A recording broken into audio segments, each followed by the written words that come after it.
Kaya mga lodi, dito na ulit tayo sa ginagawa natin, 8 unit apartment. So, tutuloy lang natin yung ginagawa natin, bali nag-chipping pa rin tayo.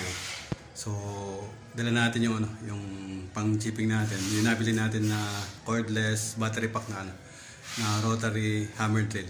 Ay mga lodi, so yan yung lagay niya, yan yung isang battery. Ito yung battery niya mga lodi. So, i-ano ko na lang din yung nito, yung gamit nito. Honest review tayo dito sa tools na ito mga lods. So ito yung tools. Ito. So to? Review yung gagawin natin ngayon, content ngayon, review. So ito yung Tanso cordless rotary drill. So kung alam niyo yung isang drill machine na mas maliit, then yung sa pangalawa, ito yung mga lods. Ito yung pangalawang size ng drill. Then susunod yung mga pang chipping na malalaki na talaga. So ito yung medium size.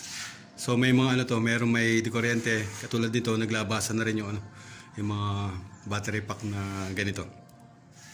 So kung makikita nyo dun sa selector nya, ay mga lads, review na lang gagawin natin. Ito na lang yung magiging content natin para sa ngayon. So makikita nyo may hammer mga lads. Hammer drill. So combination ng hammer and drill to. Then ito, drill lang. Yan yung mga selector na pwedeng magamit dito sa pwede magamit dito sa drill na to mga lods. Ayan. Then so chipping yung ginagawa natin, kaya eto lang yung gamit natin, hammer. Makita nyo hindi umiikot yung pag may hammer and drill, iikot yun. Ayan. Alam nyo naman yung gana ng mga ganito mga lods. Ayan, makita nyo. So, pwede natin gamitin din ito pambutas. Then, meron siyang reverse. Ito, makita nyo ito. Reverse ito. Ito, ito. Ayan. Pinipindot siya, reverse. Yun lang yung dito sa barena na ito mga. So, minsan napipindot nyo ito. Kasi, halos kapit nyo itong itong handle na ito. Kapit nyo yung handle na yan. So, minsan napipindot itong reverse na to. Itong reverse forward na button na to mga. Yun lang yung medyo pangit dito sa Hindi naman pangit, kumbaga is hindi siya dun sa location niya. Kasi katulad nga nito, pag kinakapitan mo, napipindot mo minsan. Akala mo hindi gumagana, yung pala napindot mo to. Kasi pag niya sa gitna, maglalak siya, maglalak. Konting pindot nyo dito, maglalak na siya. Yan. So left and right ang ang ikot, rotation nung ikot. Ito yung mga lods. So dun sa battery, dun sa battery is 15 cell yung gamit dito. So wala tayong dalang multimeter para i-check yung voltage mga lods. Pero dun sa niya is 21 volts ata yun, 21 volts yan.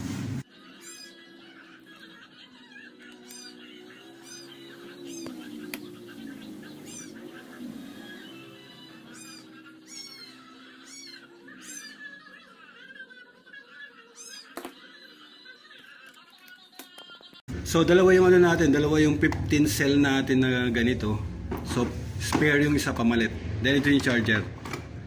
Ang charger, yan lang, may ilaw lang siya ng green and red.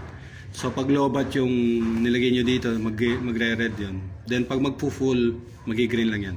So normal na gamit ng mga charger ba. So ganun lang. Then may kasama siyang may chuck na kasama. So ito yung chuck na to para sa mga drill bit na. Kasi yung drill bit so yung drill bit yung chuck nung rotary is ganito mga lods yan. Makikita nyo yan. So hindi ko alam kung ano yung tawag dyan. May size din yung ganito mga lods. May size din yan. Hindi natin alam kung ano yung size nito. O baka may mas malaki pa na ganito. So ito is medium size kasi yung gamit natin na barena. Kaya baka medium size din itong itong chuck nito para dun sa itong drill bit na ito para dun sa chuck mga lods. Ayan, ito yung chuck. Kaya ito pwede rin isalpak ito doon. Para meron kang chuck na pwede mong lagyan ito mga lods. Pwede mong lagyan yan. Ayan.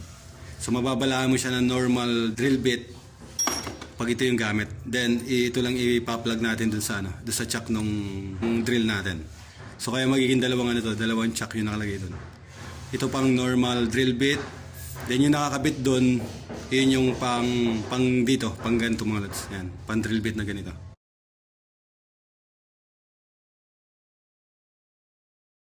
Ay mga lodi. So i-share ko lang sa inyo yung share ko lang sa inyo yung total naging content na rin natin yan nung nakaraan. So yung harness review nung tools is i-share ko na rin sa inyo. So gagamitin natin to, naka full charge lahat yung battery. Itong dalawang battery ngayon is naka full charge mo lods. Full charge yan. Then yung isa naka full charge din. I-ano ko sa inyo kung hanggang saan naaabot yung full charge ng dalawang battery. So may mga chichipingin tayo dito. Ito yung sa panel. Yan yung panel. Then ito yung natin. So ito yung nag-adjust. Kung napasin nyo dati yung sa baba na unit, ganito rin mga lods. Nasa sa gilid ng pinto. Kasi meron nga dito, magkakaroon ng cabinet dito. So yung lahat ng wires dito, dadali natin dyan sa panel na yan. So chichipingin natin yan. Ito chichipingin natin, mababaw pa ito mga lods. Ito chichipingin natin yan. Then ito, kasi may loaf itong lugar na to. Ito yung unit G. Unit G ito, may loaf. So ang loaf niya is hanggang dito muna. Ito yung pinakang loaf. So simula dito, paakyat doon, magkakaroon tayo ng outlet. Magkakaroon tayo ng outlet dyan. Simula dito sa elevation na to, pupunta ron, magkakaroon ng outlet. Kukuha tayo dito sa outlet na to. Then sa kabilang side, sa drawing kasi mga sa drawing, merong outlet sa merong outlet sa loob, isa dito, then isa doon sa side na yan. So yung outlet, kukunin natin yung isa doon. Doon na lang natin kukunin. Then igagapag natin papunta ron, then paangat doon. Then outlet. Sa kabila ganun din. So ito angat lang tayo papunta dito. So yung chippingin natin yan, chippingin natin yon. Then konting chipping dito sa baba. Halos kalahati siguro nung pipe, babaon natin dito. Kasi may pa to, may topping pa to para sa tiles. So ayun mga lodi. So simulan natin i-chipping to. Check natin kung hanggang saan naaabot yung yung dalawang battery pack natin na 15 cell. So may dyan, may tali yan. Makita nyo may tali ito. So itong tali na to mga lods, ginagawa ko to pasukbit. Kasi minsan nakasahagdan na ako. Sinusukbit ko yan sa sa balikat ko. Kaya may tali dito, may tali doon. Yun. So para hindi na tayo magbababa nung ibaba ito para lang maggalaw-galaw. So nakasukbit sa atin yan. So ay mga lodi, simulan ko na. I-chippingin na muna natin yung yung panel na yun. Ay mga lodi, so yan, mga nakatingan na natin yan. May cutting na yan, makita nyo may cutting na. Then sa baba, may mga cutting na rin yan. May mga cutting na yan. So yung lugar na yun, yung pangat doon, may cutting na rin yan. So nakatingan na natin lahat yung So i-chipping na lang natin. Then doon natin i-test yung yung kung hanggang saan maubos yung ng battery.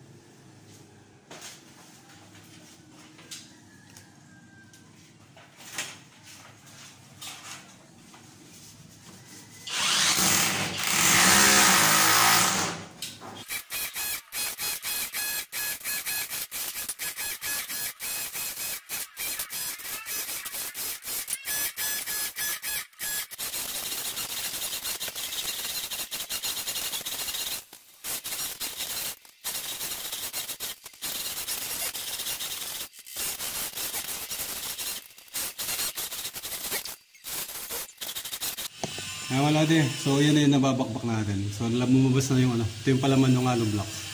So lumabas na. So tinatapos natin yung ng hollow blocks yan. Tinatapos natin yan bago natin bakbakin ito. Katulad nito mga lads. Ito yung ng hollow blocks, yung divide ng hollow blocks. Malambot. Yun muna yung tatabasin natin. So ganun ang ginagawa ko. So sa discarte nyo na lang yan kung paano nyo titrayin yung chichipingin nyo. Gamit nga itong chipping hammer na to. Chipping ganito.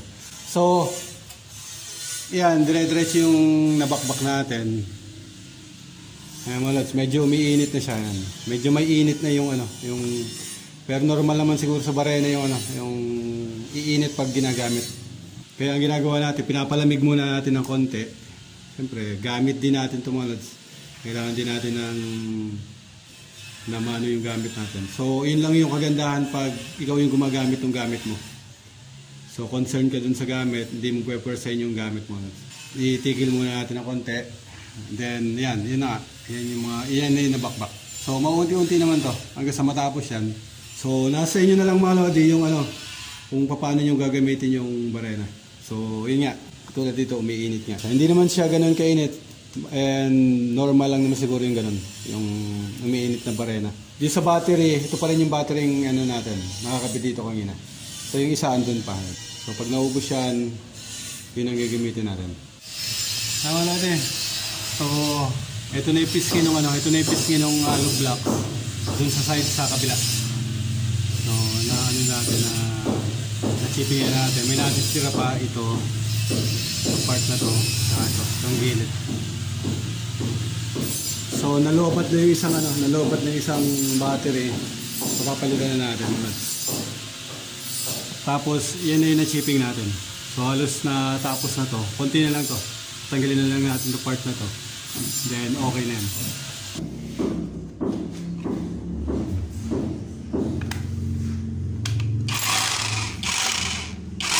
Ay malad sa maano pa siya. Maka 1 bar pa yan. Yung ilaw dito sa Balikan na natin to yung isang battery na to. Yan. Ito 3 bars yan. Ayan. Makita nyo dun saan 3 bars ito. 3 bars. So full charge din to. Gagamitin na rin natin to. So yung i-charge muna natin. Yung isang battery. Ito. Charge muna natin. So kaya 15 yung kinuha natin kaya 15 yung kinuha natin na cell na battery pack nitong drill machine na to. Para hindi masyadong pwersado yung machine tsaka yung battery. So may limit yung niya, yung load niya. Yung karga ba, may limit. So pag natapos na yon, sabihin tinitigil muna natin yung paggamit nito, charge natin yon. So makakatulong din yan dun sa makakatulong din yan dun sa ng barena mga lads. Kaya kinuha natin 15 lang. Ayan mga lads. So charge ko muna ito. Ayan mga lads. So natapos na natin yung itong box na to para sa pangalawang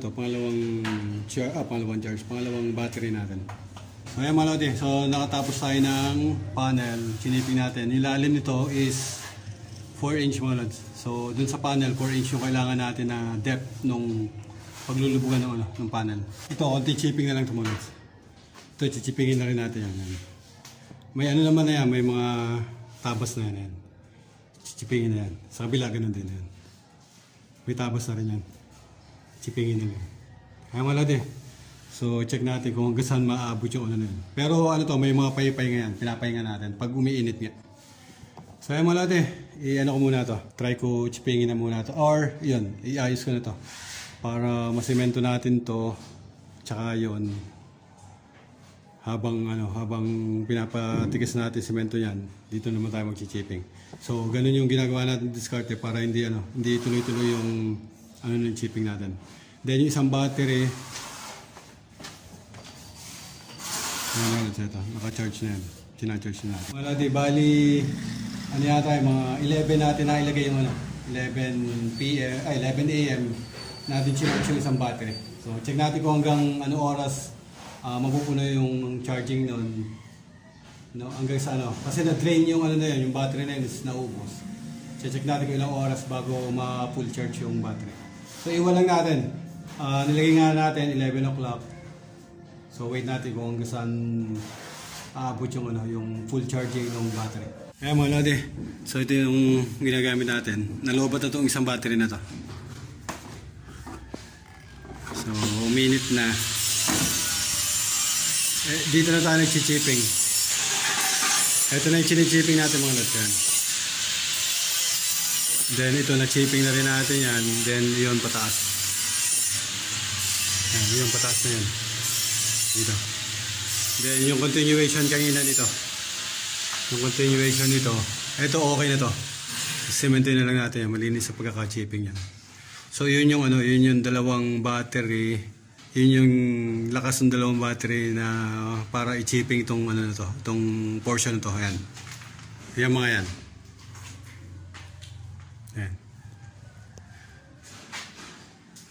Ayan mga lods. Ayan. So hindi tayo umabot doon. Ang balak pa naman natin is puro chipping lang gagawin natin. Pero ano, kasi nag-ano tayo, pinapahinga rin natin yung barena pag umiinit. Para hindi naman siya ganong laspag yung barena natin. So tayo may-ari, tayo yung gumagamit para hindi gaano laspag. Kaya pinapalamig ko ng konti-konti yan bago ko uli simulan. Pero dun sa ano ng battery, yan nga. Yan pala, yun lang yun na ano. Okay na rin mga lods. Okay na din na marami na rin siya na chipping. Eh, kahit yung isa na yun, malaki yung chiniping na yun.